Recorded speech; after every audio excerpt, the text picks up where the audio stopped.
Two dads and a Chaz putting trophies on the wall. Two dads and a Chaz is talking Green Bay Packers football. Not exactly qualified, but answers the call. Two dads and a Chaz talking Green Bay Packers football. We gonna break it all down, probably leave out some facts. We gonna make some statements that we'll likely regret. Mostly gossip and rumors made straight off the top. So crank up the air conditioner, cause it's bound to get hot. Two dads and a Chaz, you know we live it and we live it right. Two dads and a Chaz, we gonna break down football for you tonight. Besides them rings and putting trophies on the wall. Trophies, y'all. Two dads and a Chaz is talking Green Bay Packers football. Yeah, we talking Green Bay Packers football. Hello, ladies and gents. You're probably looking for Two Dads and a Chaz podcast, right? Well, we got rid of them geezers this week because we are coming to you live from jolly old London, here in the UK, anarchy in the Green Bay. We are three lads and a Chaz, the UK affiliate of 2D and a C. Don't be afraid. We're still going to talk about the best goddamn football club on either side of the pond. That's right, the Green Bay Packers, baby. Green and gold. Green and gold. Here we go. Here we go. Now, we are here to share our love, thoughts, and most importantly, to soothe our fan-driven obsessive-compulsive anxieties surrounding our beloved Green Bay Packers. We are not writers, we're not journalists, or really professionals of any kind, but we are Hall of Fame, all-pro Packer fans that take this game seriously. We're going to make up some rumors, we're going to fan some of those as well, and make some unwarranted assumptions and judgments about some iconic football athletes, which we've never even met. So if you got cheese in your veins, beer in your breath, and Packers in your heart, welcome home, ladies and gents. However, we do use some naughty language here on this podcast. So a little bit of crude language, some profanity. Here is 5 seconds to turn off your telly.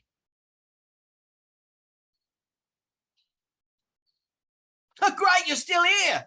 That means it's not past your bedtime. And Three Lads and a Chaz is a place for you. I am your mate who keeps you up late. Your host with the most, Charlie Ingram, a.k.a. Chaz. But tonight you can call me the Bollocks Buster. Yeah. Ooh. But now it's time to introduce the lads of Three Lads and a Chaz pod.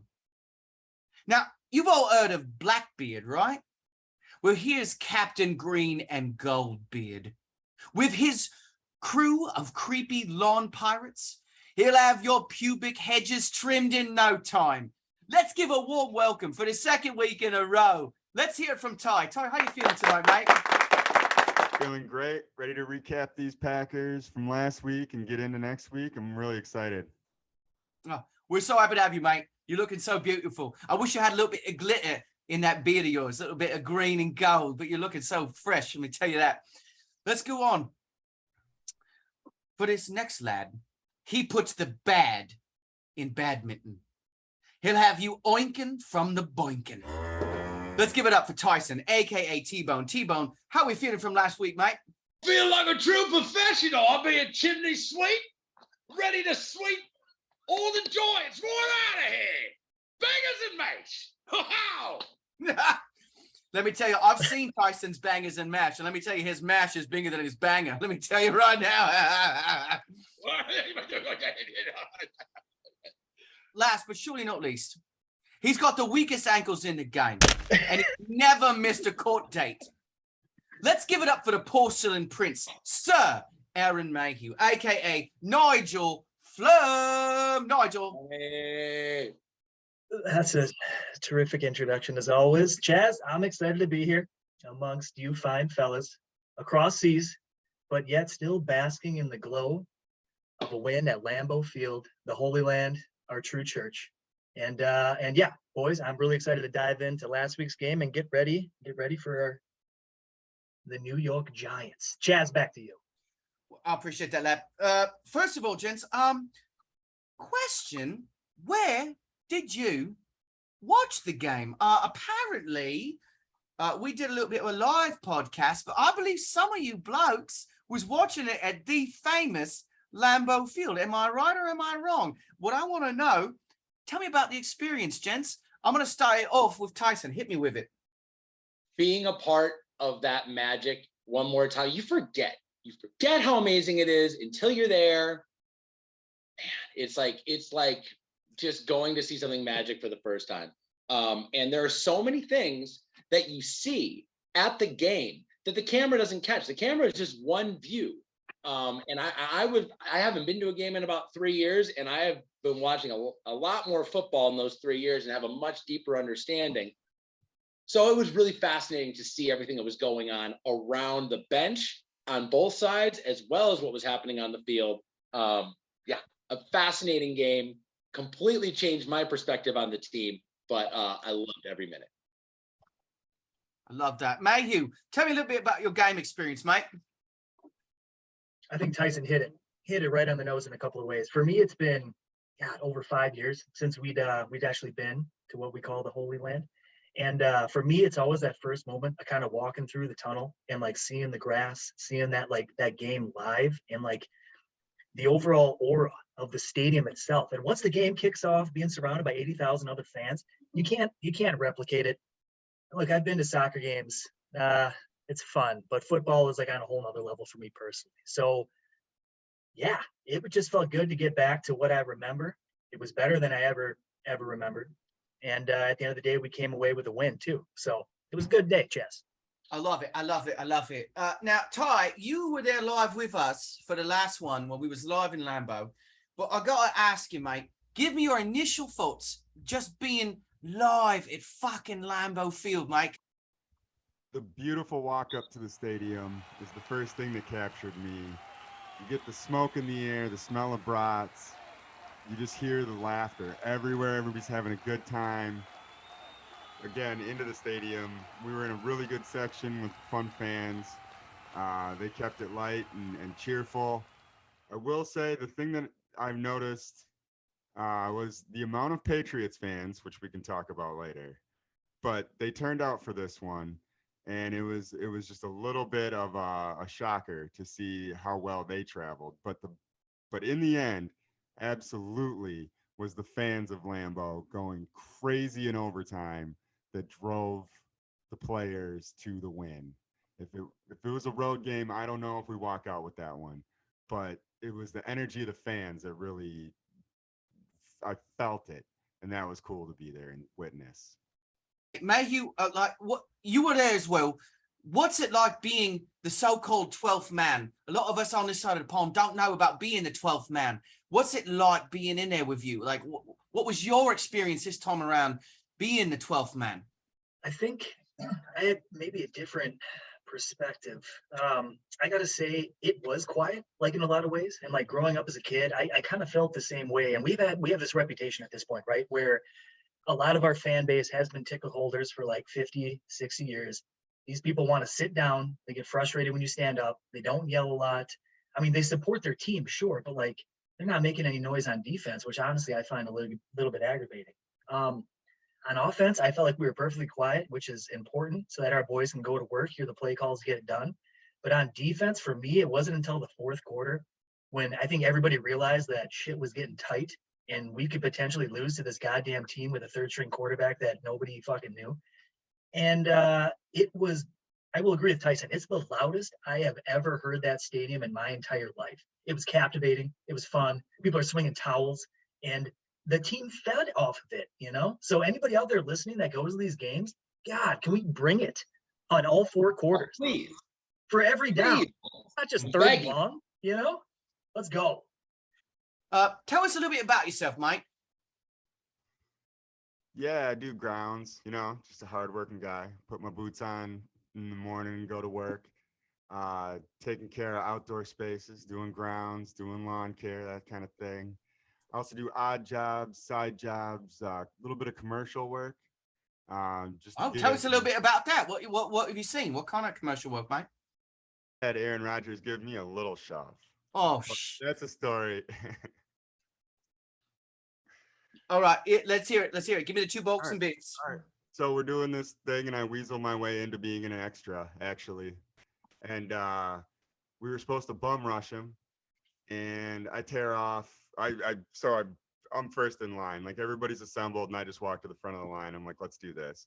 This is my one opportunity. Wait. You moved to the front of the line to tackle your favorite quarterback of all time. You're gonna bum rush Aaron Rodgers. Yeah. So you think that So that's what I thought too. And then I start to do it, and I realize you don't want to be the guy who knocks him over, chips his elbow, and ends his career. You know, like that was. So we start bum rushing him, and I hit the brakes, and it's like a train backing up. I'm working with these extras. They're actors. They don't care about this football player. They just want to get the shot. So I hit the brakes, smash into him, and I kind of bump him a little bit, and he felt me kind of pulling everybody off, and the director's like, Hey! you're ruining the cut, like you're ruining the shot. Bro, Get this guy out. What are you doing, extra? And Aaron Rodgers, he looks at me like I'm not a 300-pound rageful defensive lineman. He gives me a little shove in the shoulder and says, you can try to knock me over. Yes. I love it. What? First of all, this seemed like a defense versus defense game, right? Like knowing what they wanted to run the ball, whether it was fast pass or not.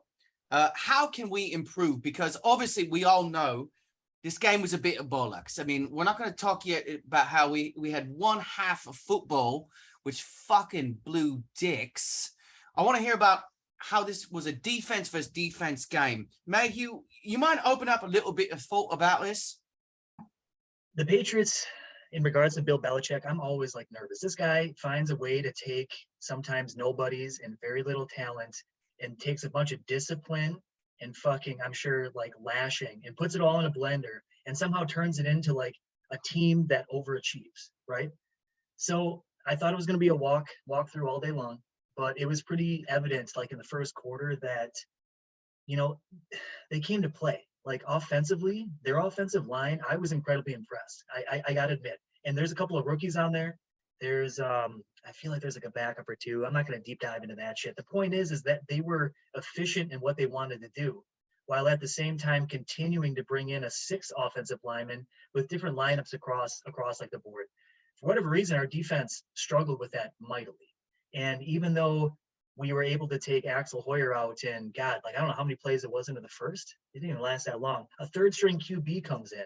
I mean, as a defensive coordinator, as a team, I feel like you're salivating at the ability to just like attack this team one-dimensionally, because that's what they were. That's what they were. Tight ends weren't involved all day long. Can you name a wide receiver that caught a ball? I had a real hard time. It was just Damian Harris and God, Joe was right. Joe was right. And I think I was just really frustrated sitting on the sidelines and watching it take place. Tyson, did you see something different? no, I saw the same thing. And the worst part about it was Joe was right. That was the worst part of the whole day. Is I'm like, God fucking damn it. If we lose this game and Joe's right about it all, I got to go party with this guy back at this house. I don't know if I'm able to do it. I'm not a good sport. I don't think I'm going to be able to. But no, yeah, I completely agree, Aaron. We had one job defensively, and that's to stop the run. I don't care who the fucking quarterback was. Our job that day was to stop the run. Seems simple enough. It's what every coach says the first time you want to play anybody, right? And we went out there, and they brought a 6th offensive tackle. Basically, we got out-coached, guys. We got out-coached because Bill Belichick is a really great coach at exposing your weakness or your spot of ignorance, exposing that in front of the whole world. And I watched him kind of belittle our coach seemingly for 3 quarters until we finally were forced to change a game plan. So I was really frustrated with the defensive strategy for 3 quarters of that game. And I was also frustrated at our offense's inability to attack their simple defense against our offense. So I would say, yeah, it was frustrating, the most frustrating game I've ever seen live. And I've seen a loss. As far as gameplay, right? From our side, when is it right when is it the right time to give developmental players reps? As far as, you want to take it? Yeah. You know when it's the right time? when you need pressure. How about that? We needed pressure very early and often in that game. Here's what I saw. I saw our second first round pick sitting on the sideline all but 4 plays in that game. And when he was in the play, he was getting put alongside a bunch of other rookies, not in a position to succeed. I just don't understand the rotation completely from a defensive standpoint. Right. Well, Aaron, anything to add? Any ideas? Any thoughts? Yeah, I think I agree with what Tyson is talking about. Look, run game, for anybody out there that's not studying here, is just basically it's about defensive front linemen, right? And then your linebackers behind them. We got outside, so for me, a lot of like holding the edge is where I felt like we completely like disappeared. Preston Smith, I barely even saw that guy's number like the entire game. Did he play? Not entirely sure. Rashawn Gary, we can get to him later because it was a staggeringly impressive game, but there were also plenty of moments where I felt like he over pursued. They get around the corner for like 10, 12 yards. That should have been like an easy stop. Now across the defensive line, aside from Kenny Clark, Kenny, you're my fucking boy. It's fucking trash across the board. And I think that's where Tyson's getting, where it's like you got Devontae Wyatt sitting on the sidelines. You got DJ Slayton sitting on the sidelines. At the very least, if we're getting eaten up, rotate them in because they're fresh. Like, you're going to tell me you're working with these guys for like 4 or 5 months and they're just not capable of getting on this field for a few snaps? 4, 5 snaps for Devontae Tyson? It's unacceptable. No, and it seems to me, again, this is classic abusive Bill Belichick, finding your weakness and exposing it. And he knows that this defensive coordinator doesn't have a deep vocabulary of strategies. He knows that. So what does he do? When we have our young players in there, he makes sure that his players are playing ultimate get low technique and blow our young guys out of the water. So then what do? We pull them out. We don't want those guys getting exposed. We don't want them losing confidence. I feel like his strategy was to not have to deal with that young talent, and we bit on it hook, line, and sinker, and just let totally tired beat Dean Lowry out there just get dog walked all over the damn field for 2.5 quarters. Well, part of it is that the defense was on the field the entire time, and that it was just nonstop. I mean, rotating guys in and out, but to be out on the field the whole game is going to rack any defense. And that's that classic Belichick. Let me own 10 minutes of this quarter. It doesn't matter. Dean Lowry's gassed, but so are the other guys. I do feel that LaFleur really could have plugged in some rookies a little more often, but, he might also be playing the long game. And I don't think he has a bias against rookies that, because we see so much from Dobbs. But I think Kenny Clark really, back to Kenny. But keep it going. Thought that was a signal. No, it's cracking my neck. At first I thought maybe Watt just hasn't earned it. Maybe he just hasn't. Maybe LaFleur is like, well, rookies don't. You're still Week 10, you're not a rookie anymore. But right now on my team, but the amount of coverage that Dobbs gets is really shows that. It's not that it might be some unseen thing that we just don't know why those guys, because guys definitely needed a break. Totally agree. And Ty, I think there's no other position. I guess like tight end is right up there too. But as far as like a rookie to come in and like really make an impact, defensive line is tough, guys. Even people that we've seen succeed over time. I'm thinking of like the BJ Rajis and like the Mike Daniels, you know what I mean? It's never like in the rookie season. They come out of college and they're banging with the big boys. I'm talking about a rotational piece. Give this guy a little bit more of a taste. DJ Slayton is a wall of a man. If we're trying to stop the run, let the fresh guy come in. Yeah. But that's enough about the first layer. I got to delve into linebackers. And Ty, I know this is like one of your specialties here. So for me, okay, I'll start with Devondre Campbell. 3 total missed tackles in this game. This guy had 4 all of last season. He is now up to 6, call it 7. I apologize, in first 4 games. And he was one of those guys that I just felt missing in like the running game. And Quay, Ty, I know that's your boy. He looked indecisive, and I don't remember this guy making a lot of plays. Do you feel a little bit differently? He was playing cleanup crew. I think he was the guy who couldn't believe that they were already 7 yards on first down when Bill Belichick runs for 3 yards on first down every time. I think Quay was out there playing center field, and he was just taking the brunt of having them gotten through the first layer. I agree. Where was Campbell? Disappointing amount of snaps for Gary. I mean, he's definitely moved into that pass rush role, but he can be a guy who stops the run in the backfield. And to get 22 snaps is kind of difficult to take when you are having such trouble with the run. I will say that I saw Quay Walker also like looking around after the tackle, which is a key indicator. We're saying, what the fuck is going on here? Why isn't this working? Who's not doing their job? That's what I saw in the game. I saw the body language of a defense that's losing belief that this fucking defensive coordinator knows what he's doing because this isn't working. And I saw a Bill Belichick single-handedly dismantle our defensive strategy, our offensive strategy, and our coach's strategy to say, hey, defensive coordinator, you got this job. And he's going to have to go over and be like, hey, dude, why don't you go ahead and put 8 in the box? I don't know if you noticed, they're running all over on us, okay? Is that sounding a good idea? And Joe's like, yeah, okay. Like, I just think that there was a lot of exposure, and I'm glad it happened in a win, and I'm glad it happened week 4. But I'm convinced Joe Barry needs a boss. That's what I figured out in this game, is that he needs someone to check his work and make sure you understand what he's thinking and why. Because if it's not working, he's not going to move away from it. And I think that was exposed in this game badly.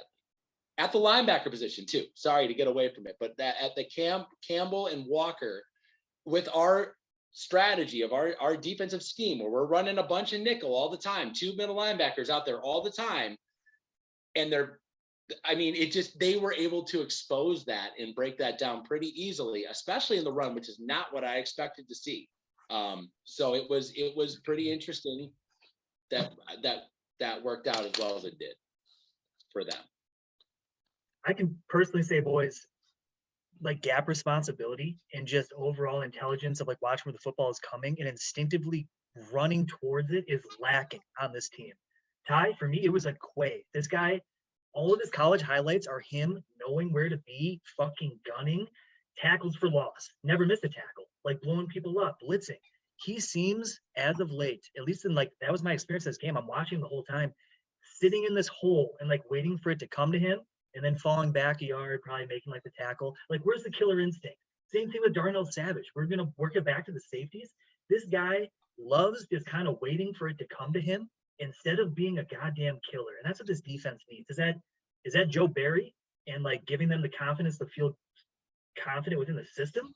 I don't know. I think it is. I think it's the scheme. I think when you have a 2 deep shell, the safety's job is not to be a killer. The safety's job is to wait and see where the ball goes and then make sure that they don't get past them. They're supposed to go backwards and watch what's happening in front of them. A cover 1 situation, you got 1 guy back there, you get 8 guys in the box to go fucking kill. That's what you do against the run. That's what everybody does against the run. We didn't do that until the 4th quarter, gang. And guess what? That's when we stopped the run. Gentlemen, we got to say, the Packers are currently number 1 in 3rd and long defenses. I mean, that's 8 yards or more. It's not a horrible stat to have, right? I mean, like Ty, like, do you agree with Tyson? Do you agree with Mayhew? Do you agree with me because I'm pretty? I always agree with the prettiest one. But elaborate more, not on the pretty part, but just on the, the positivity. I think Campbell last year was really the guy that gave us that killer instinct. And he might just be warming up to it. Some guys, they got to get hit a couple times before they're into the game. I think Campbell, he has to have a few big plays before he's really invested in the season. And I think that he will bring the fire, and that's that leadership that we're looking for. And it's there, and it doesn't have to come from the top down. The players could get fired up themselves. They don't have to wait for the coach's permission to get pumped about a game. I know it's an out of conference game. It's week 4. It's at home, should be a total rollover. They got a guy named Bailey Zippy in. You know, it should be, yeah, some nobody, you know, it's a walkthrough game, but give me something, guys. Show me a defensive leader who's hitting guys on the shoulder pads. Show me some fire. I think we're getting there, and I'm not like heart sick that it's week one. His name's Rashawn Gary. His name's Rashawn Gary. He showed me everything I needed to see in that first half. We have the guys on the team, guys. We have the players. We probably even have the coaches. We certainly have the quarterback. Well, I think the question for Jazz is about, best third down defense in the league, and it's just simple math, like what we're looking at here, boys. Like when we can tee off on the quarterback, exactly like Tyson said, Rashawn Gary, I don't know if there's anybody else in the league right now doing the damage that he is. We have fast linebackers that can cover. We have a really solid secondary, all injuries like aside. So yeah, if you got to get 8-10 yards, no problem. We're going to shut it down. But if you need to run, apparently we just fucking struggle despite all the effort we put in the offseason. We're bringing in Jerron Reed. That guy is fucking trash. I'm done with him. Devontae Wyatt, we draft him. Oh, he's not quite ready yet. And then we got a slew of just mediocre talent lining up next to Kenny Clark. I bet he's the most pissed off guy in the locker room, just being like, what else do I got to do? What else do I got to do? You know, that is a great stat, though, because it's not like we haven't played third down slouches. I mean, Belichick is king of getting first down on third down. Face Tom Brady. I mean, it's not like we're shutting teams, nobody's down on third down. We hard fought game against the Vikings, and we're still shutting them down on third down. So I like that. That's a great stat. Yeah, this defense has been set to be a bend not to not break defense to a fault almost, because we're willing to let you bend first downs all fucking day apparently, but like we won't let you break at some point. But really, like, we don't want to give up the big play. And here's the other thing, guys. This two covered shell, this is like a trend. This is everywhere in the league is doing this. We're doing the same thing everyone else is doing, which makes me wonder, is this even us? Are we even running our defense yet? Or are we setting up the second or third part of the season for people to think they understand who we are? Because this team doesn't seem like it's built to play like this. This is a man defense. We have the players to man up on all kinds of people. And we have the safeties to play forward and not backwards. It doesn't seem to line up to be trying that kind of trend, to be wearing the UGG boots of the fucking defense. Ty, do you know Joe Barry, right? Joe Barry doesn't start showing us better play calling on defense. He's going to be Joe Dingleberry. Joe Barry, I think, is in over his skis, but I do think that he's capable of following instructions. And I think that we have a head coach supposed to be pretty good at football. I believe that we can scheme our way out of it, or there's some brilliance at plan here, or maybe just like one long play. I don't know. I just could not agree more. I think in this day and age, especially playing against Bill Belichick and watching that complex defense unfold, I look at Joe Barry and he just feels like Matt LaFleur basically dove into the well of familiarity. You know what I mean? Like, who am I comfortable with? What makes sense? Like, what came out of like this goddamn Shanahan, Rams, like whatever you want to call it, tree. And Joe Barry is what fucking shook out and fell down. Now, the guy is rah-rah, players like him. That's fine. I just think he's not innovative. I think he has all the groceries to make the best fucking meal. And I'm just upset at dinner every goddamn day. I'm just going to throw a couple of stats out here, you boys, though. Looking at the game itself, Rashawn Gary coming in, this is Pro Football Focus again, at a 93.4, highest goddamn rate we've seen all year. Dominated. This one's going to surprise boys. Coming in number 2, Rudy Ford, 78.9. For those of you who didn't know, this fella came in to replace Adrian Amos after concussion and did very well. 0 missed tackles. Adrian Amos, before he went out, was the next highest score at 77.1. Jerron Reed, surprisingly, with a 69.5. I don't care. I want that guy gone. And then Darnell Savage down in the lower 50s yet again. Wah, wah. So anyway, Gary produced 5 pressures, 5 stops, and a turnover play over 43 snaps. Sounds kind of like, man, over 8 true pass sets, boys, he delivered 4 pressures and 2 sacks. That's goddamn, like, you don't want to be going up against this guy one-on-one. Point being, we got some strong players on this defense, and I think we just got to start utilizing them a little bit better. Chaz, but I think we've spent enough time on the defense. Let's shift it over to the O. Let's talk about Rodgers. All right, Rodgers 2-game breakdown, right?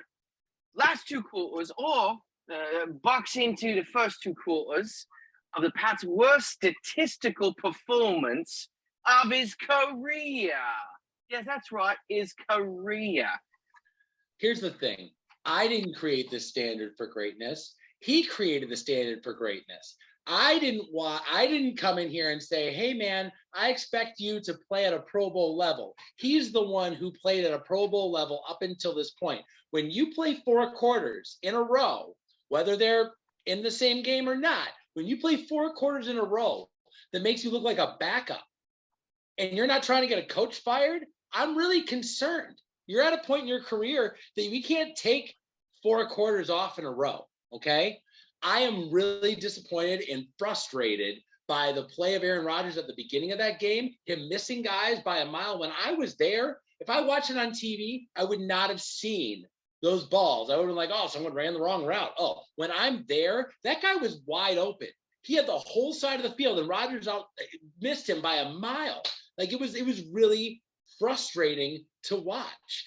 So I really don't understand how and why this is happening now.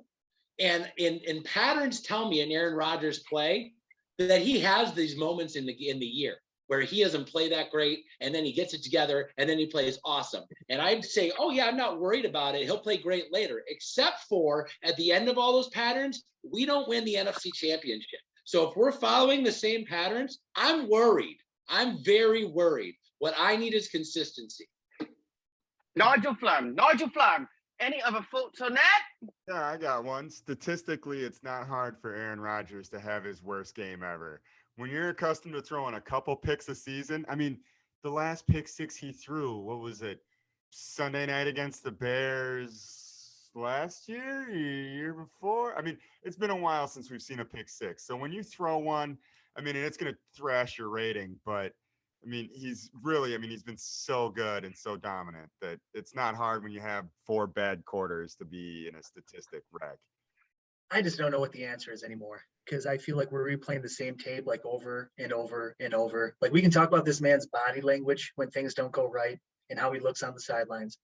We can talk about him not making the correct passes, like the easy stuff. The easy stuff is his worst aspect these days. And then every game he'll throw 4 or 5 balls where you're like, oh my God, he's like on a whole nother level that no one else can get to. What we need is a fucking mind that can come in and mold this thing and like bring it together. And Matt LaFleur, I'm a little bit questioning if he's like the guy, okay? Because I know A-Rod is a really difficult, I gotta imagine, like employee to try to hone in and like talk to and make him feel like he's the smartest man in the room, but also like respect you. And now I'm getting off on a tangent here, but I just feel like this offense, identity-wise, is just like confused. Like, it doesn't feel like Matt LaFleur is like running this thing. It feels like Aaron Rodgers is trying to, but like not at times. And the cohesiveness has to come together. We're only in week 4. The run game is like there. But I think A-Rod just needs to stay within the system, continue to develop these other like wide receivers. And I do think we have the capability of doing something great in my head. Or maybe it'll just be a repeat of what we've seen year after year. We also need an offensive line that can hold the pocket long enough so he doesn't have to throw the ball away constantly. It was a lot of throws. And that was one of the things I couldn't tell watching it live versus watching it on TV, was just the quantity of throwaways was kind of striking to me. Ty, that's a great point. And what I did want to touch on there is, I will admit, and we have said this in previous episodes, his pocket presence, he seems to get nervous and scared more than he ever used to. Like, he gets like the quick feet, he tries to like not step up. It's like, it's really weird to watch. And I thought seeing it live, I totally agree. I'm like, what are you doing? And then he would inevitably like scramble, roll out, throw it away. And I wasn't sure, like, I'm always like looking for blame, you know what I mean? But everything happens so fast that it's kind of difficult, especially live. Unfortunately, we got to go to our first commercial break. Are you looking to spice up your backyard party? Are you tired of the same old meld? Then you need Jacques Jalapeno Poppers. Jalapeno Poppers. Made with bits of real Jacques. This creamy and spicy molten lava-esque treat will have you screaming, oh yes, in no time. Available in battered and deep fried. And if you want my personal recommendation, try their new flavor, tobacco and boot leather, with the shaped truffles on the top. Get yourself a little bit of Jacques Jalapeno Poppers, turning your oh no backyard party into an oh yes. Yeah. Veteran wide receivers over rookies. What is your take? Right? Mayu, what you got? Well, read an article earlier this week that kind of took me by surprise, where it was loosely worded, I would say, but Aaron Rodgers kind of compared Christian Watson to Devontae Adams when he entered the league. Okay, he was like, Devontae, more polished route runner, clearly, like along those lines. But the speed, the athleticism, I think his like the overall capabilities, like we're not even scratching the surface here, guys. I think he's one of these projects that's just going to take a little bit of time, and once it comes to fruition, is going to pay extreme dividends. I work it over to Romeo Doubs, and this game was again like a mixed bag. This kid, he can just make plays, and he can. He's gaining the confidence of Aaron Rodgers. I think that's very clear. Back shoulder pass for the touchdown, I think, was one of my favorite highlights of the game. But again, like a fumble at the worst time early in the half. And then obviously like the drop in the end zone where we could have just like kind of sealed this game. We're like tough, but this guy comes back each week and he seems like he shrugs it off. And I'm excited to watch him grow. To me, guys, this is a story of old phones versus new phones, right? Everyone likes the old phone, right? You know how to use it, comfortable with it. You can probably use it without even looking at it. You got the way it feels. But it's starting to get a little weird and jittery. It's not quite doing what it's supposed to. You can't do certain websites, whatever. It seems like it's breaking all the time. So get yourself a new phone. And at first, you don't like the new phone because you don't know how to use it. You're like, God damn it, I don't get this stupid thing. Nothing's where it's supposed to be. I got to learn this thing. But once you read the owner's manual and you really take the time to get to know that new phone, well, then you realize, wow, this phone's a major upgrade from my old phone. Okay, this is what we're going through right now. Aaron Rodgers is an old guy who likes old phones. All right. And unfortunately, we have two of the most state-of-the-art killer phones on the market right here on the Packers. I saw one live run like a motorcycle around the corner and get a touchdown like it was no big deal, like he was jogging, and he was faster than everyone on the field. That is a serious weapon. We also have another one in Romeo Doubs that is incredible. Now, it's easier to use your old phone. But once you learn the capacities of the new phone, guys, things can get better, right? I'm going to invert that and actually put it on the receivers. In that initially, I love that, and that's great. But I think that the thing is, it takes so long to learn to speak Rodgers. Like, it takes a couple seasons where, any other quarterback, you go get Kirk Cousins, a good rookie receiver, and he turns him, he turns him loose, and he's got a real strong benefit from it. But I don't think Rodgers necessarily benefits from young receivers. He benefits from having the same guy around for season after season. And now we're seeing the payoff with Lazard and with Tanyan, having that connection with them. And so I think it's a big benefit to have a guy stick around a couple seasons and actually learn Rodgers as opposed to Rodgers learning the receivers. Watching half of this game, I don't know if you guys have this term on your side of the pond, but got a little bit of the yips. A little bit of the yips. Am I right or am I wrong? So as far as gameplay, when the yips, meaning, if you don't know, an artist or a performer or a football player cannot perform the exact and basic functions of what their role is. But I want to hear, why did it not work? It's hard to say. I think that, again, you went up against a person that kind of had an idea, but he had cameras planted. You know how Belichick is. But really, like, you're going up against a coach that knows what you're probably going to do, has seen it a million other times, understands that we're a trend offense. And you know what an old guy loves to do is bust up a trend. I feel like he took personal satisfaction in making this what should have been a blowout into a nail-biting game, you know? You're in my respect, unfortunately. But really, it was yeah, I have to say, Matt LaFleur hopefully learned a valuable lesson from Bill this game with a win, which is kind of the best bad tape you can get, right? When it ends with a W. I mean, really, and you get a bunch of stuff to coach with, like, it seems like kind of a win-win for him. Now, where I get concerned is seeing the after the game speeches and all that, and feels like we're all happy-go-lucky and moving on, which I guess I should probably be a little more accepting of the fact that this was a win, and those are hard to come by. But there was some concerns coaching-wise that were exposed in this game, especially live. So what I was surprised at was the obvious exposure of our coaching deficiencies. And it was obvious live. It was clear to see that someone wasn't taking control and being the grown-up in the room when things were kind of starting to get a little bit out of hand. We were all kind of sitting around with our hands between our legs like we had to go potty, waiting for someone else to take control and say, you need to go potty, don't you? That's how I felt watching it. Aaron, what did you feel? I mean, you were there. I trust your opinion. What do you think?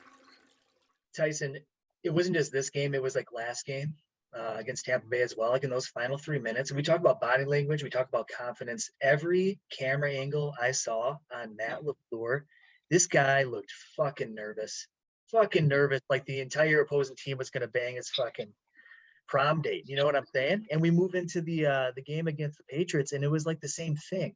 When we finally kicked that field goal, like that was like the slow motion camera on this guy. You want to be relieved, of course, but like all these players are just kind of walking on the field like, yeah, another win. And this guy looks like, oh my fucking God, we just barely got out of here.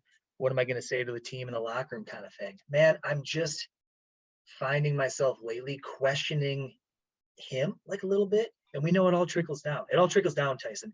And then if we're going to talk about offensively, like every foundation of a good offensive team kind of starts up front with the offensive line. And we've been shifting people back and forth all summer.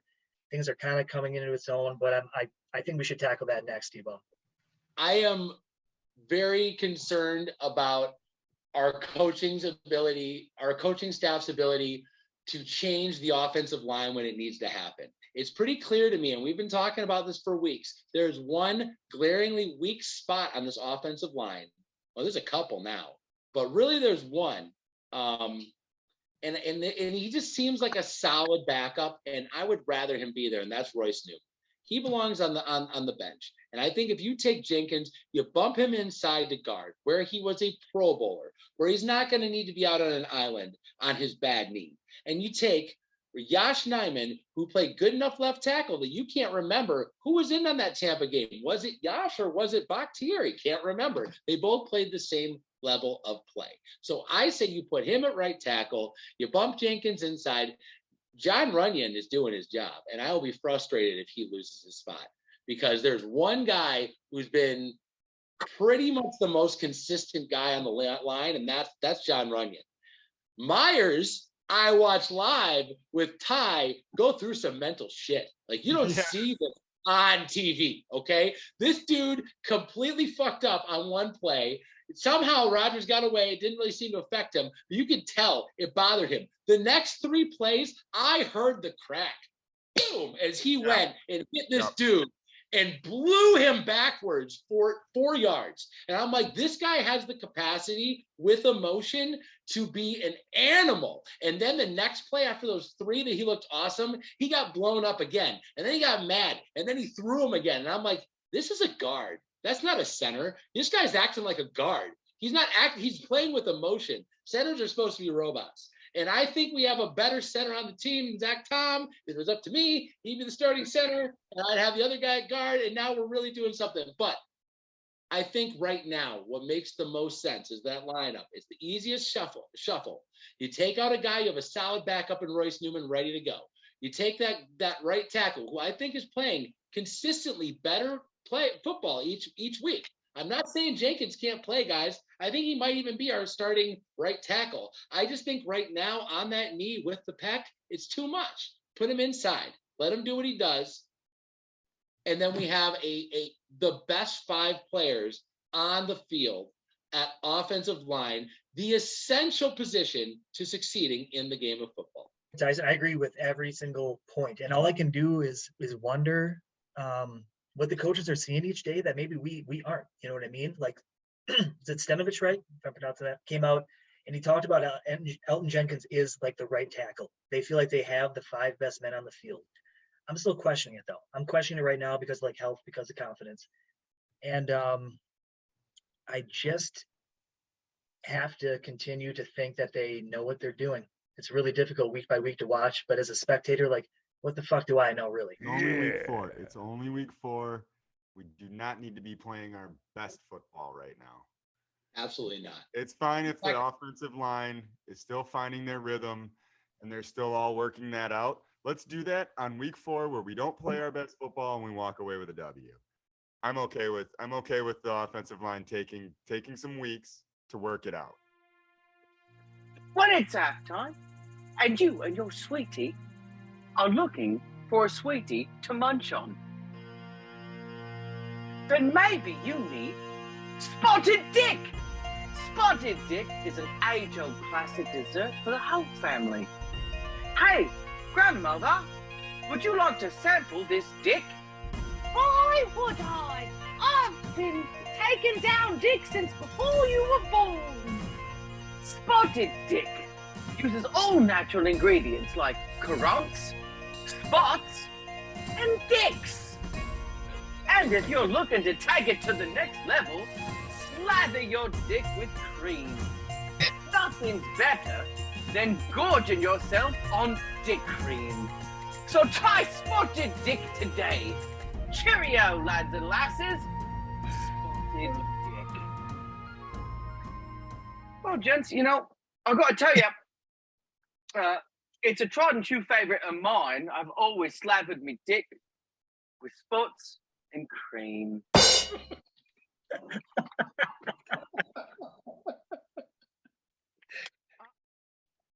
So I personally was in the camp coming in early this season here. It seemed like we were trying to separate the 2 backs as far as like game planning, like have this guy in at this moment, have this guy in at this moment, or just like game plan around this individual overall.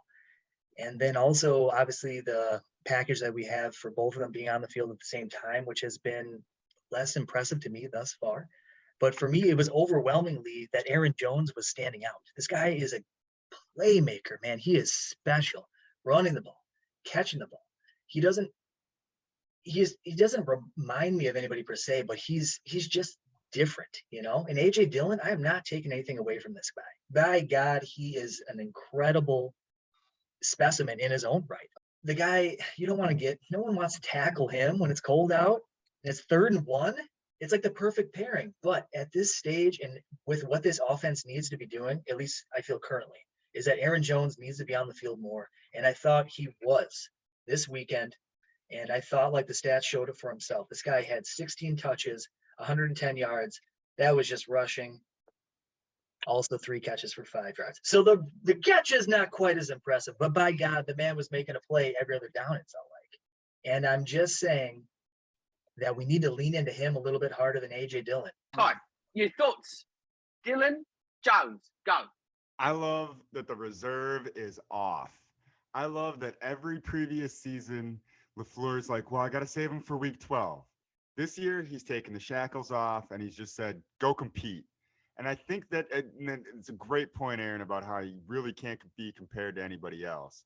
And the thing that just drives Jones is that just energy and that competitor in him, despite the body size, you know, he's got great speed, but it's that drive to get beyond his opponents. And I think that's the real thing, is that LaFleur isn't saving him for the playoffs. He's just unleashed this beast, and he's just going to let him run for 100 yards if that's what makes Jones productive. Tyson, mate, let's hear it, baby. Guys, I love when this happens, but I disagree with a little bit of what you guys are saying. I have major concerns at this point in the season of our need to massively put miles and tread on our two of the three best players on the team offensively. The best three players on offense goes like this: Aaron Rodgers, Jones, Dillon. Right now, we're saying, boy, I don't know what else to do but take this one guy and have him throw the ball to the other two guys. And guess what happens in this game is that if you get the ball too many times, you get tired and you get hurt. We are going to need these guys to game plan running back plays. We need to get the pass plays going, is my concern. Without a balanced offense, without a balanced attack, right now we are putting too much on these guys. These guys are getting little beat up injuries when they are dominating in games, which if we had a pass play going, these guys wouldn't be getting touched. They'd be running into the end zone like Bears players. They wouldn't be getting hurt. Their running backs seem to be able to get it done all year long. I just feel like we have two top 10 running backs. That is a luxury.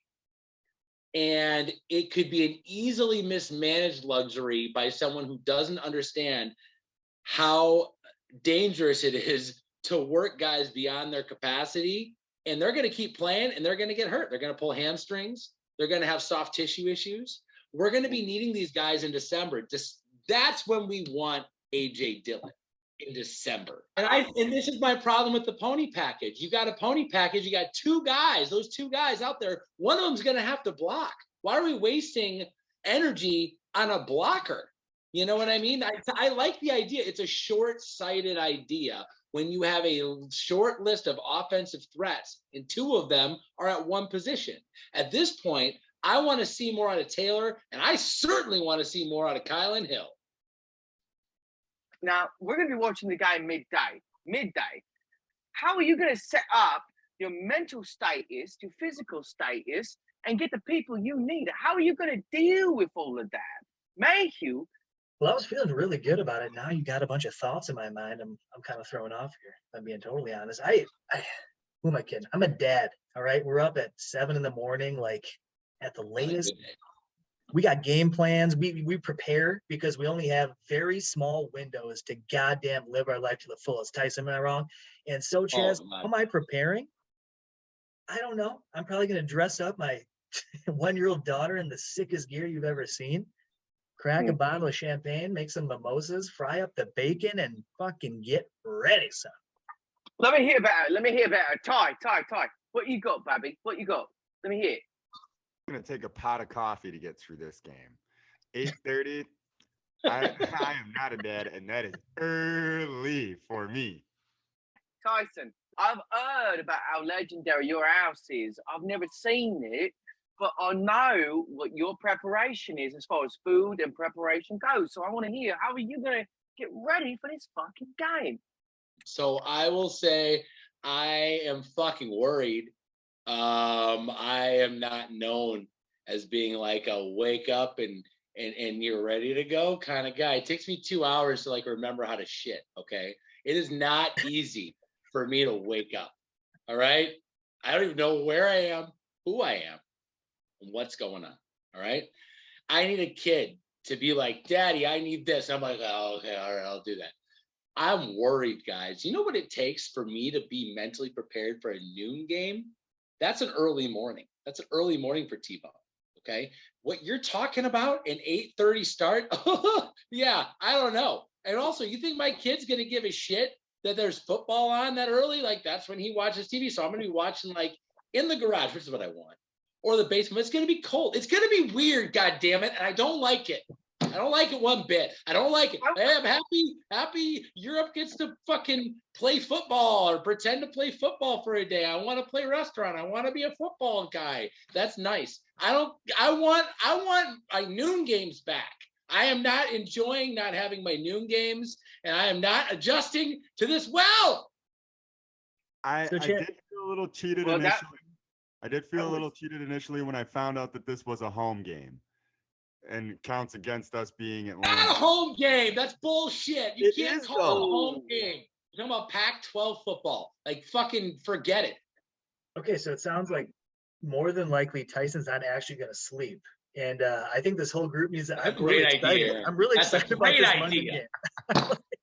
I want football at 8:30 in the morning. There's no better feeling than waking up accidentally. It's just like a terrible game on TV. Like the first year it ever happened, I'm like, what am I watching? Oh, this is football. And it's like 9 o'clock in the morning. This is a good thing, fellas. This is a good thing. Everybody calm the fuck down. It's the New York Giants, which we should talk about a little bit more at some point during the show, don't you think? Ty, special teams, mate. Give me the one word to winning the game. Then you got 30 seconds. Hit it. 3 words, and it's former Bears punter. This guy knows what he's doing. He's bringing back the coffin corner, and I think this game we win field position thanks to former Bears punter.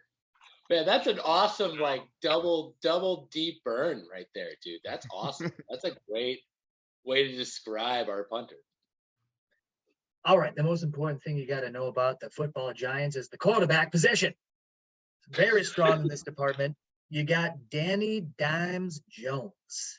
This guy drafted real high a couple years ago. Couldn't tell you when because nobody cares. Now, the problem is he got hurt last game. Ankle. He's on the sidelines. But he's back at practice each day. So nobody knows quite for sure. Behind him, couldn't tell you. Behind him, even more trash. But the quarterback department, very strong in this group, very strong. Daniel Jones averages under 200 yards every game.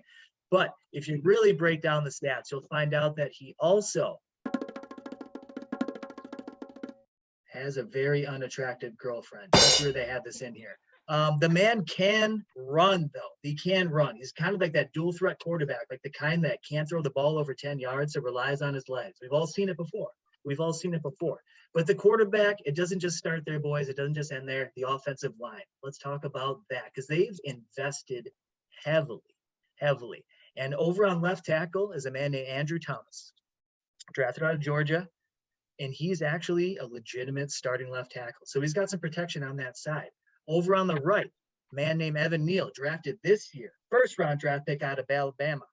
Wildly disappointing to even the most loyal fans. The rest of the fucking heap of trash that's in the middle is a bunch of no-namers, boys, but in a good way. You know what I mean? The kind of guys that, like, you know, get a lot of penalties, don't block well, don't pass block well. But once you move on from the quarterback and then the wide receiver, Tyson, tell me about the wide receivers. Oh, great. Yeah, thanks for asking. Back to the story here. Kenny Galladay is missing in action. Nobody really saw. They lost him at the ball. I think he missed the bus.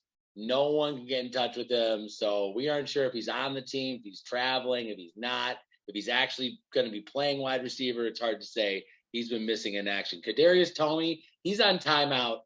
He has to just sit in the corner and like just stare at the corner until he can admit what he did wrong, which everyone knows he's never going to do. So maybe he'll play around week 8, but right now he's on timeout for something that we don't understand. Rashawn Gary's going to eat Evan Neal for breakfast, so that guy is going to be completely dismantled, I'm assuming, by the end of the game. Daniel Jones' face appears to be mangled. His eyes are on different levels. One's high, one's low. I'm assuming that has to do with his quarterback percentage. It must be hard to throw it from the pocket when your eyes, like a lizard, are at 2 different heights. So I feel like he's better on the run. So they call him a mobile quarterback, even though he's white and very slow. So it's confusing as to why he's considered mobile. But he definitely looks weird. he is a mobile quarterback, but it always finishes like he's a tight end. Like he takes the big shot when he should have stepped out of bounds. He sure does. Screamed by a And he linebacker. gets up blinking, and everyone's like, "Yeah, he's not right." But was he right to begin with? Hard to say. Hard to say when you're First talking down. about defense. Yeah. So I don't know, and I can't say anything else about the team that I care about without mentioning the guy I'm not supposed to talk about, which is clearly the entire offense and everything that they're about. Can we talk about him without saying Saquon Barkley? Oh! Kind of lie. I said Saquon Barkley, but that's something we got to talk about because this is a repeat of last week. To be honest, last week we went up against a team that said, "Hey guys, guess what? We can't throw. What we're gonna do is give you the best goddamn run team you've ever seen. Can you stop it?" And we said, "No, we can't." We're going to see a much better version of that. Whether that middle of the line is shit or not, Aaron, that running back makes up for a mediocre middle of the line. That running back is special. And I can't sit here and talk about the football Giants for one more second without talking about Saquon Barkley, because I expect him to have about 40 carries this game, probably a bunch out of Wildcat. And yeah, it's going to take a defensive rotation to compete so that we aren't in the same position as last week, where in the middle of the third quarter, we got no legs left on our defensive line. So I hope to God they mix in Devontae Wyatt with some starters and some backups with some starters, and don't just throw a bunch of backups out there all at once to fail, just to get and be like, "You fail, get back on the bench." I don't know. That's what I hope happens, because we got to stop Saquon. There's no way not to. The D line is fat and slow. There are holes all over that secondary. They're really kind of atrocious. I mean, they got picked apart by Titans, and the Panthers put up 19 on them. I mean, they're just the D not great on the Giants side. And I love how they're busting out their trick plays in week 3. You want to talk about the Packers getting the win on a not particularly great game in week 4, because we're not playing our best football, because you want to play your best football the last 4 weeks of the season. The Giants, they're calling their flea flickers. They're doing end arounds. The wide receivers are throwing the football. They are playing balls out their best football week 4, and it is pathetic to watch. You're absolutely right. Brian Daboll is digging deep and giving away all the fucking secrets to all the special sauce right now. This guy is playing his best football week 4, and Wink Martindale's out there being like, "Get him all the best blitzes we got. We're going to blitz 100% of the time." And guess who should be able to beat Wink Martindale at fucking blitzing? Aaron goddamn Rodgers should be like, "Hey, Wink, go park my fucking car, you dipshit. Let's fucking get you where you belong. Working for Ty mowing grass." Am I right, Ty? That's right. Off the field. Give him a job. Mayhew, who do you think is going to have a big game moving forward? Chaz, I'll give you both sides of the ball here. Offensively, my guy, and it's more like I'm rooting for him. But Christian Watson, slowly coming out of his shell again. Tyson touched on it earlier. This guy's speed up close on that end around for a touchdown was like a man running amongst fucking kindergartners about to hit him in the face with a dodgeball. It was impeccable. Now, if the guy can just learn the route tree, slowly gain some confidence, we're going to need him long term. And I would love for it to just slowly build each game. And on defense, man, it's all Quay for me. And Ty, I know you feel the same way. This guy can be a difference maker. I need him to just trust his goddamn instincts, shoot the fucking gap, set the tone, lay the fucking hay. God damn it. Move it on. Tyson, who's going to have a big game this week, mate? Tell me. I have to say this has got to be a get-right game for me, for Aaron Rodgers. Listen, this guy said a lot of things after the game that I appreciate. He said some things that I didn't make me feel super confident that he was taking it the way that I took it. But ultimately, I think he understands what's at stake here and that he can't go out there and play the way he did in that first half and expect us to win shit. And that's not good for his legacy. That's not good for anybody. So I expect him to go out there, find some passion in representing America. He's a soccer fan. He likes soccer. It's fucking stupid and it's his choice. And so he can go there and represent our country well for their special interests, and everyone's going to like it, and it's going to be good. I think Aaron Rodgers is going to have a big game. I think he's going to throw a lot of touchdowns to Aaron Jones. I think big old Bob Tanyan. I think you're going to see big old Bob show up, and you're going to see Bob get maybe 1, 2, 3 touchdowns. I think Bob Tanyan might really come around an 89-yard game. Bob Tanyan. Big old Bob. Ty, who is going to have a huge game this week for the Packers? Go. You've got 30 seconds. I was going to go Rodgers because he's going to be full up on buying all of his royalty china and fill his heart with all the shopping that he's going to do in London. But I'm actually going to go for Lazard. I'm looking for at least one catch over 80 yards. His Jordy-like timing with his connection with Rodgers is going to put him in that near 200 receiving. I'm looking for him to have a blowout game. Interesting. All right. Well, I appreciate all the thoughts and I appreciate all the input, but everybody in this section is wrong because you're thinking about basically everything you've known, what you've seen, but I've got to tell you, you're forgetting about one mate, and that is Randall Cobb. All right. Randall Cobb is a senior fucking player on this fucking team. And I tell you what, when it comes time to make the plays, you know who he's going to look for? He's going to look for fucking Randall Cobb. I tell you that right now. I tell you tomorrow, next day, morning, noon, night, every fucking time. Moving on. Aaron, you got? Across an article from Aaron Rodgers, some quotes here after last week's game. Directly about Randall, saying he looks like 2016 Randall, I think. He needs more opportunities, and he deserves more opportunities. I really feel like he needs more play time. He's made plays in every game that he's played. I look forward to some more snaps with him because every time he's out there, he's making explosive gains. Every time he touches the ball, it's hard to deny. The man plays a very small amount of snaps, but they are impactful, and he trusts him.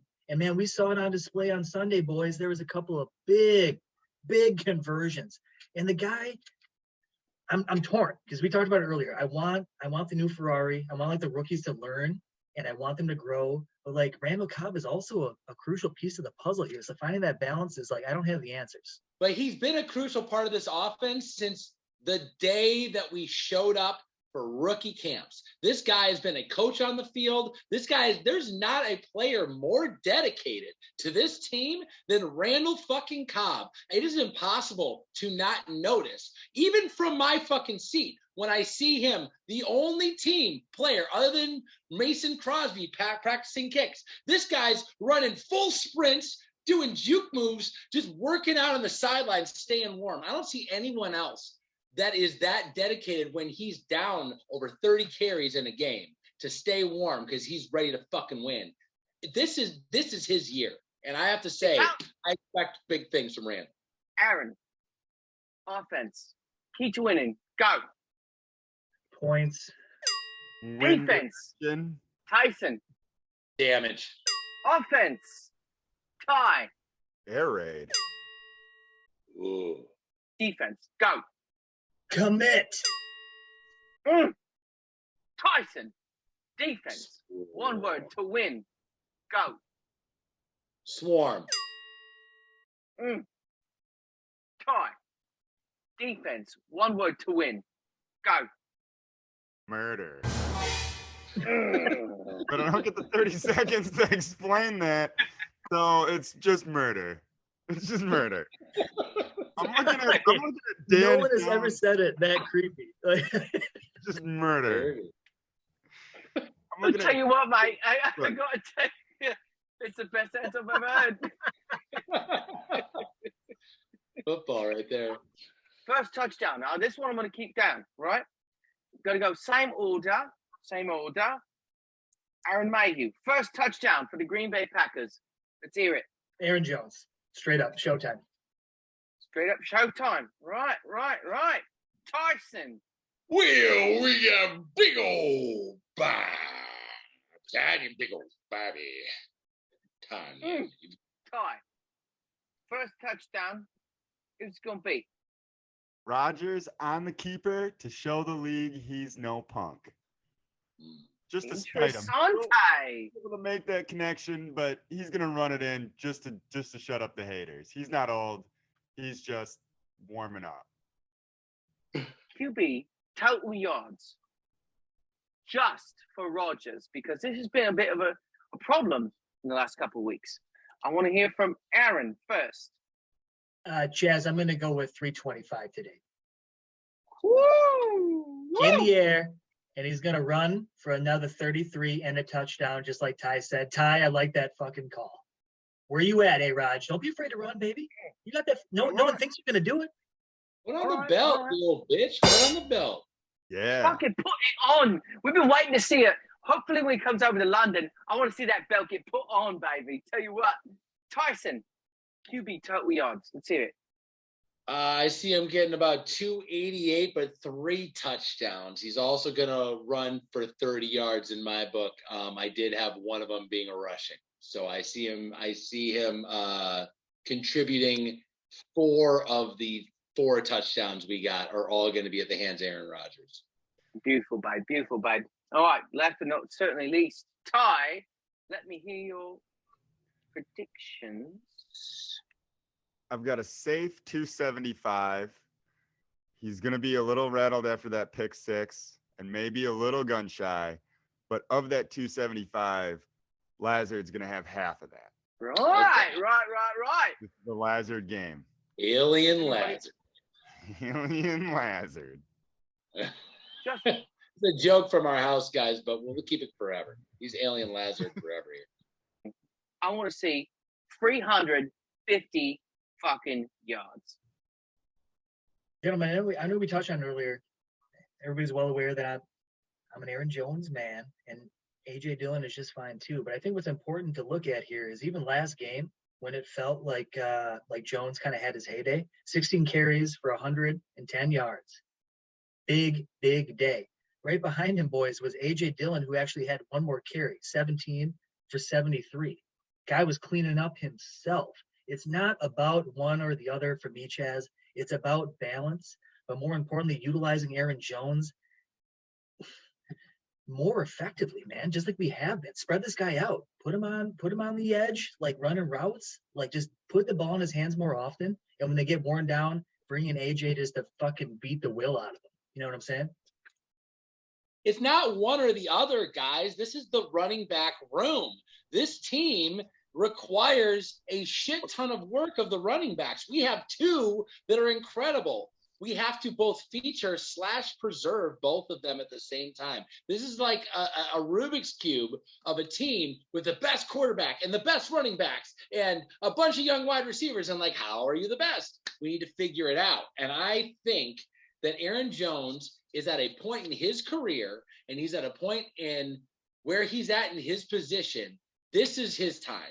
I see him having a big game, in my opinion, because he's an international type player, because of what his brand means. I think he's going to take this trip to Europe very seriously. I could see him having a huge game, 128 yards and like 10 carries. I think he's going to be massive every time he touches the balls. And honestly, that's what I want. I want a guy that is a lightning bug when he touches the ball. And I want the other guy to go in and make everybody think twice about tackling the running back.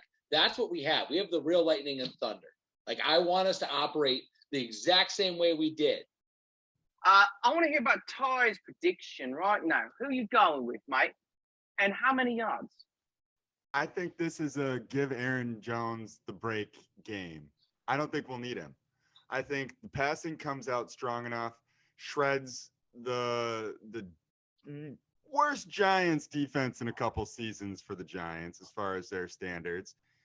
Rodgers comes out early, shreds them, and then it's just Dylan just grinding them up and punishing them third, fourth quarter. I have AJ going for 118. I think Aaron Jones gets 60 yards, but has 4 or 5 catches, and most of those coming in the first half. I want to hear score predictions. Start in with Aaron. What do you think? Boys, every week this segment comes to fruition, and I need to over fucking guesstimate this offense's ability to throw points on the board. And I told myself after this last week, I'm like, can I just realize what this team is and just kind of take a seat back? It's totally fine, and just like use like my brain.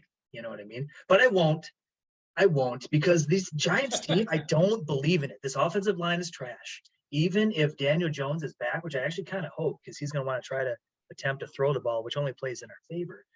He can't You lock see up with those Saquon Barkley, and you lock up this team. He is everything. So, Chaz, I'm feeling Charlie.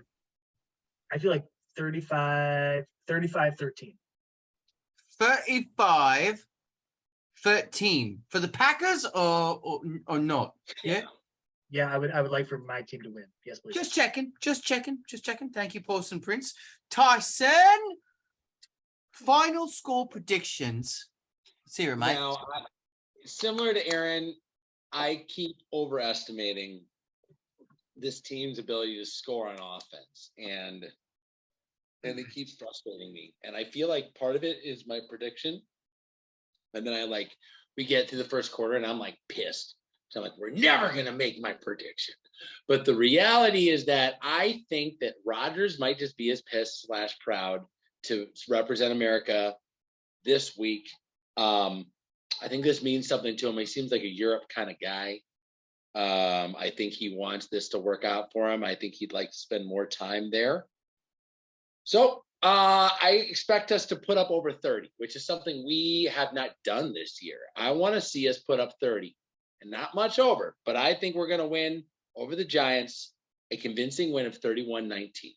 And I don't think it's going to be easy for the first quarter and a half, but I think that overall, if our better players and better team play to their capacity, we should win this game easily. God damn it! And it is going to drive me nuts if we play down to our opponents. Regardless, especially over these next 3 games that I all consider trap games. Every single one of them. We're in it right now, guys. This is a trap zone, okay? It's trap beat, trap. We need to fucking keep our heads on a swivel and not play our best football, but maybe play our cleanest. Interessante. Right. Over 30 points for both of the dads or the lads of this podcast. Ty, coming in, you've only been here twice. What is your prediction? I'm going with a 34-28 Packers victory. I think it's really hard to keep Saquon out of the end zone 3 times. I just want to prepare everybody. He may be there a bit. But I think we pull this one out in the end, either last play of the game or overcoming. I'm not going to jinx him like that. Guys, Mason, he's awesome this year. He's doing it. I think we win this one 34-28. Ty, what is your favorite Packer memory? Hit us. I feel like this is cheap, but it was a big moment in my life. I'm going to say last week. Being there at the stadium for the win. Man, on a beautiful September day, Green Bay, Wisconsin, beating Bill Belichick. It really doesn't get any better than that. Pulling this team by its hair to a fucking win as the 12th man. Feeling that energy. Feeling that, you're right, Ty. That beats everything. Like, that felt like I was part of something. And I made a difference. And I yelled that whole game. I apologized to the people around me right away. Hey, just so you know, out of respect, I appreciate everything here, but I came here to fucking win. So we're gonna make some noise, right? And they're like, oh yeah, we're getting into it. Like that's what you got to do, guys. If you're going to a Packer game, stake your claim. Let them know what we're here to do. I paid a lot of money. I'm not a rich man. I'm here to fucking win. Gentlemen, I've got to say, it's been a pleasure to get you to do this with you from here across the sea. We're going to keep with the trend that all of you do, and that is you guys do a hashtag at the end of the night, which is basically like fuck whoever the team is. And since you're coming to jolly old London and you're playing the Giants, it's going to be hashtag fuck the Giants, right? Like, right? Am I right? Am I right? Can I get a 3, 2, 1? Hashtag fuck the Giants, right? Yeah. 3, 2, 1. Hashtag Fuck the Giants. Giants. Two dads in a chair, putting trophies on the wall. Two dads in a chair, talking Green Bay Packers football. Not exactly qualified, but answers the call. Two dads in a chair, talking Green Bay Packers football.